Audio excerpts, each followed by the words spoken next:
Si tu payes, cache ou crache ton code. C'est le meilleur des cache-tests, le seul qui donne du cachet, le crash-text.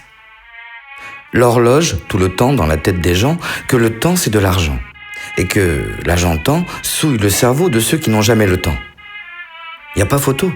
L'instantané ment rarement. Quand la tentacule, au point de se dire que le temps c'est de l'argent qui se tire, c'est souvent dans les gares, quand l'horaire est horreur, et l'égard envers celui qui paye une erreur. Que faire? Prendre le train en marche? Prendre du plaisir à rester à quai? Sauter du train en marche et, frustré, aux grévistes mettre un taquet? Une droite directe express? Le spontané ment souvent. Le temps paie rarement les sans tempérament. Le temps à autre meurt en obtempérant.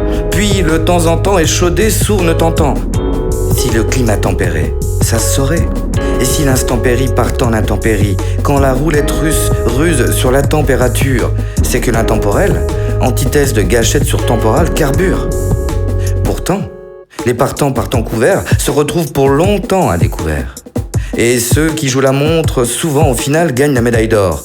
Même si le temps est que l'on pense qu'il n'est argent qu'on adore. Quelle vérité! Le parallèle ment vraisemblablement. Si tu payes, cache ou crache ton code. C'est le meilleur des cache-tests, le seul qui donne du cachet, le crash-text. L'horloge, tout le temps dans la tête des gens, que le temps c'est de l'argent. Et que l'agent-temps souille le cerveau de ceux qui n'ont jamais le temps. Le passé compliqué n'est pas toujours un présent. Bientôt présent, l'avenir peut trépasser dès à présent. Alors, le temps présent hyperactif peut se conjuguer selon les impératifs. Avec un présent conditionnel, pas de futur simple, venant sûrement d'un passé composé.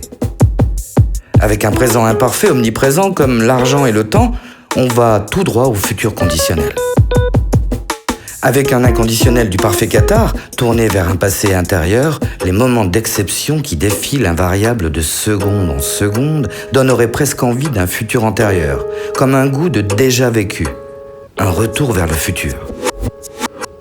Alors, la seule certitude étant que le passé, même recomposé, n'est plus présent, et que pour tous les hommes le futur sera décomposé, le seul plus que parfait, le meilleur des présents reste le moment présent.